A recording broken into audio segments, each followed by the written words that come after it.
Bugun futbol olamida yana bir nechta juda qiziqarli va keskin yangiliklar paydo bo'ldi. Madridda Kylian Mbappening jarohati atrofidagi vaziyat diqqat markazida. Alvaro Arbeloa fransiyalik yulduz Manchesterga borishi mumkinligini aytdi. Kataloniyada esa muxlislar nihoyat yengil nafas oldi. Jamoaning eng katta iste'dodlaridan biri Lamine Yamal kichik jarohatdan tiklanib yana safga qaytdi. Angliyada esa yangi transfer mishmishlari tarqalmoqda. Manchester United gruziyalik yulduz Xvicha Kvaratskhelia olib kelishi mumkinmi? Bu savol hozir ko'pchilikni qiziqtiryapti. Bugun biz mana shu barcha shov-shuvli yangiliklarni birma-bir ko'rib chiqamiz. Agar sizga futbol haqidagi eng so'nggi va qiziqarli yangiliklar yoqsa, videoga like bosishni unutmang va kanalga obuna bo'ling. Shunda biz chiqarayotgan yangi videolarni ham birinchilardan bo'lib ko'rasiz.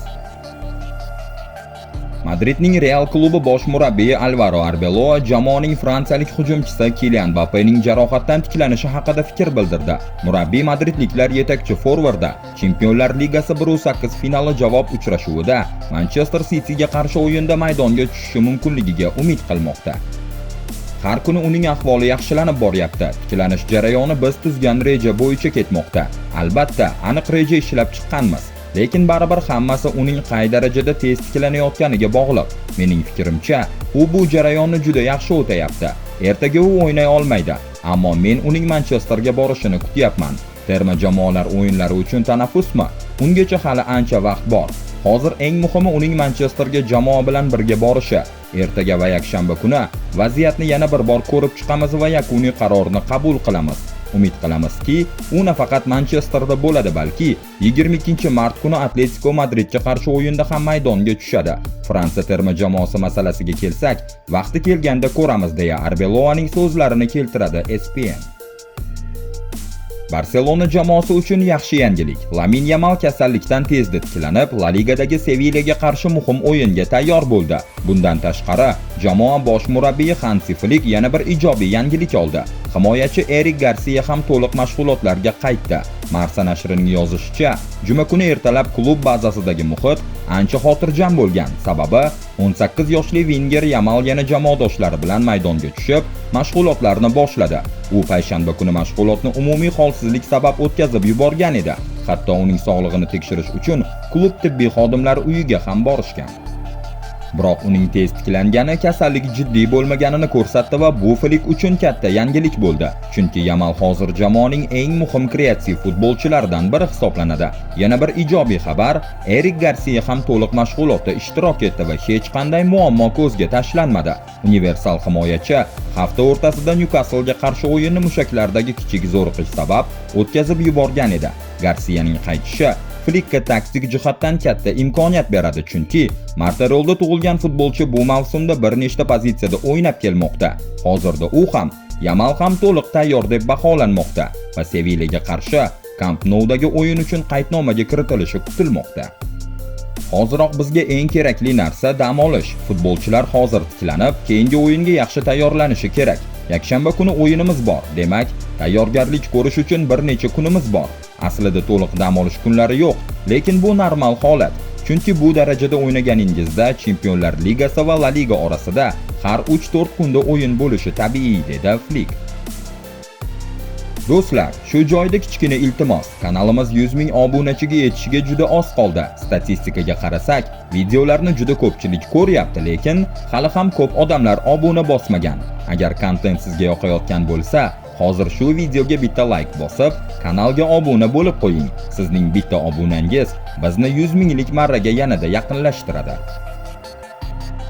Milan klubining afsonaviy sobiq darvozaboni Nelson Dida bir vaqtlar klubning U17 jamoasini boshqargan. Keyin esa 2020-2021 mavsumda asosiy jamoada darvozabonlar murabbiyi sifatida ishlagan. Aynan shu davrda u Gianluigi Donnarumma va Mike Maignan kabi darvozabonlarning rivojlanishiga yordam bergan. La Repubblica nashriga bergan intervyusida Dida o'zining sobiq shogirdi fransiyalik darvozabon Mike Maignan haqida iliq fikrlar bildirdi. U Milan klubiga kelganidan beri o'rtamizda do'stona munosabat paydo bo'ldi. Mike juda ajoyib inson. U doim o'yinga maksimal darajada e'tibor qaratadigan futbolchi va unda g'alaba qozonishga bo'lgan juda kuchli ishtiyoq bor. Bu mavsum u juda yaxshi o'ynayapti. Yana optimal formaga qaytdi. Ishonchim komilki, u Milan uchun hali ko'p narsa bera oladi. Menyan Yevropaning eng yaxshi darvozabonlari qatoridami? Albatta ha. Bunda uning barqaror o'yini katta rol o'ynaydi. Shundan keyin men Donnarumani qo'shgan bo'lardim. Yana menga juda yoqadigan darvozabonlardan biri Arsenal darvozaboni David Raya. Liverpool hujumchisi Ugo Ekitike jamoadoshi Florian Wirtz haqida iliq fikrlar bildirib, germaniyalik yarim himoyachi bilan birga o'ynash unga eng katta zavq berishini aytdi. TNT Sports'ga bergan intervyusida fransiyalik forvard Wirtz haqida shunday dedi: "Bu jamoada eng ko'p birga o'ynashni yoqtiradigan futbolchim aynan u. Albatta boshqa jamoadoshlarimni ham yoqtiraman, lekin siz hujumchi bo'lsangiz va ortingizda futbolni juda yaxshi tushunadigan 10 raqami bo'lsa, ustiga ustak, u ham siz o'ynashni xohlagan uslubda o'ynashni istasa, bu hamma narsani ancha osonlashtiradi." Ma'lumki, Ekitike mavsum boshida Eintracht Frankfurtdan 85 million funt evaziga Liverpoolga ko'chib o'tdi. Florian Wirtz esa Bayer Leverkusendan 105 million funtga transfer qilingan. Fransiyalik hujumchi ularning tandemi hali ko'p yutuqlarga erishishiga ishonmoqda. Men unga aytdim, agar biz birga o'ynasak, katta natijalarga erishishimiz mumkin. U menga pas beradi. Men to'pni yana unga qaytaraman va shundan keyin qandaydir xavfli vaziyat paydo bo'ladi. U bilan o'ynash menga juda yoqadi. Bilaman, u mavsum davomida menga juda ko'p assistlar berishi mumkin. Yonimda shunday futbolchi bo'lishi juda yaxshi. U seni yanada yorqinroq ko'rsatadi. Bu so'zlar Wirtz uchun ayniqsa yoqimli bo'lsa kerak.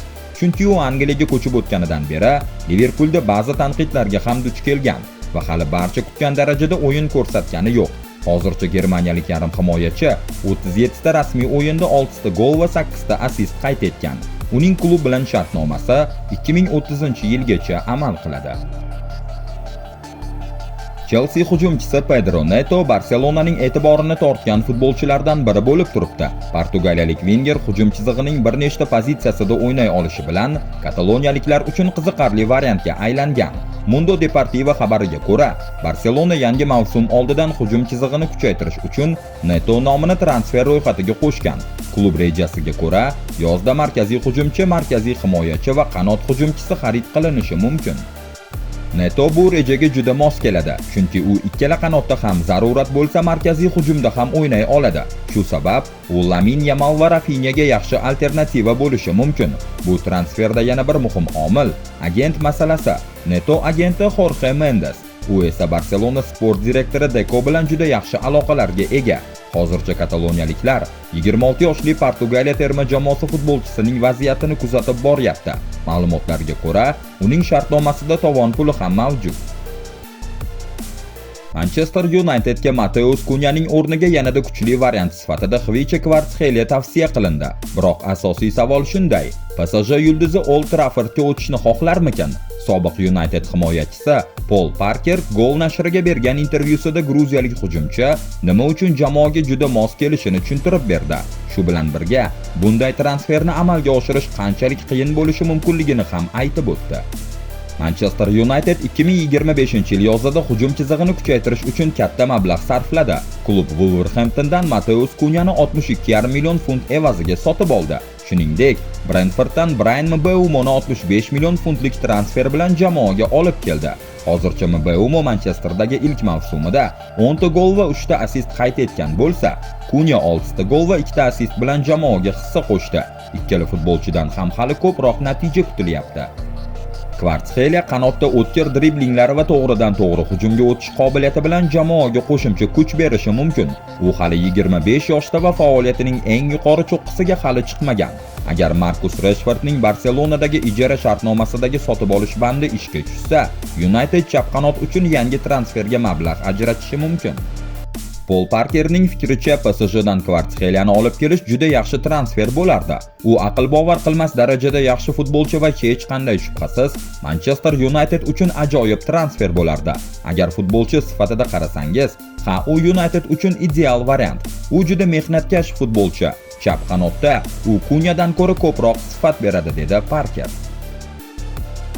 Bugungi xabarlar shulardan iborat edi. Agar videoni shu joygacha ko'rib hali ham like bosmagan bo'lsangiz, aynan hozir shuning joyi va obuna bo'lishni ham unutmang. Chunki sizning obunangiz bizni 100 minglik marraga yaqinlashtiradi. Keyingi videolarda uchrashguncha salomat bo'ling.